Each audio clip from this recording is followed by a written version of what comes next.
പൊട്ടിയ പാത്രത്തിൽ ഭക്ഷണം കഴിച്ചാൽ ദാരിദ്ര്യം വരുമോ? ഇത് ഒരു ബേസ്ലെസ് കാര്യമാണ്. നോക്കൂ, ഉപയോഗിച്ചാൽ ശരീരത്തിൽ കേടുവരുത്താൻ സാധ്യതയുള്ള പൊട്ടിയ പാത്രങ്ങൾ അതുകൊണ്ട് ചുണ്ടു നാവിലേക്ക് തറക്കുകയാണെങ്കിൽ അഥവാ കയ്യിൽ മുറിവാകാനുള്ള ചാൻസ് ഉണ്ടെങ്കിൽ അങ്ങനത്തെ പാത്രങ്ങളെ ഉപയോഗിക്കുന്നത് ഒഴിവാക്കുക. അഥവാ ഏത് പാത്രം ക്രാക്ക് ആയിട്ടുണ്ടോ അതിൽ വെള്ളം അഥവാ എന്ത് ഇട്ടാലും ലീക്കാകും. അങ്ങനത്തെ പാത്രം തിന്നാനും കുടിക്കാനും ഉപയോഗിക്കണ്ട. പക്ഷേ ഇതാണ് കാര്യം, പാത്രത്തിൽ ചെറിയ ഒരു ക്രാക്കായി അല്ലെങ്കിൽ സ്ക്രാച്ച് അല്ലെങ്കിൽ ഒരു മൂല പൊട്ടിയതാണെങ്കിൽ അങ്ങനത്തെ പാത്രം ഉപയോഗിക്കരുത്. ഇസ്ലാം നിരോധിച്ചിരിക്കുന്നു. അല്ലെങ്കിൽ ദാരിദ്ര്യം ഉണ്ടാകും, ബർക്കത്തുണ്ടാവില്ല എന്നെല്ലാം പറയുന്നത് തെറ്റാണ്. കൂടുതൽ പാവപ്പെട്ടവരോട് ഇങ്ങനെ ചെറിയ മുറിവുള്ള പാത്രമേ ആയിരിക്കും ഇരിക്കുന്നത്. നിങ്ങൾക്ക് കഴിയുമെങ്കിൽ പുതിയത് വാങ്ങുക. അതല്ലാതെ ആരെങ്കിലും പൊട്ടിയ പാത്രം ഉപയോഗിക്കുന്നെങ്കിൽ ഇസ്ലാമിന്റെ പേര് പറഞ്ഞുകൊണ്ട് ഹറാമും ഹലാലിന്റെ ലേബൽ ഇടാൻ പോകണ്ട. കാരണം നബി സല്ലല്ലാഹു അലൈഹി വസല്ലമ തങ്ങളുടെ കൂടെയും ഒരു ഗ്ലാസ് ഉണ്ടായിരുന്നു പൊട്ടിയത്.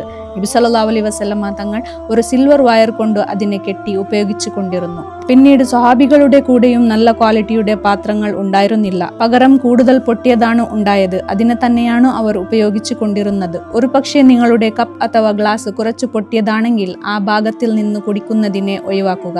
കാരണം നബി സല്ലല്ലാഹു അലൈഹി വസല്ലമ തങ്ങൾ പൊട്ടിയ പാത്രത്തിന്റെ പൊട്ടിയ ഭാഗത്തിൽ നിന്ന് കുടിക്കുന്നതിനെ നിരോധിച്ചിരിക്കുന്നു. ഇനി ഒരു ചെറിയ ക്രാക്ക് ആണെങ്കിൽ ഉപയോഗിക്കുന്നതിൽ ഒരു നഷ്ടവും ഇല്ല എങ്കിൽ അതിനെ തീർച്ചയായും ഉപയോഗിക്കുക.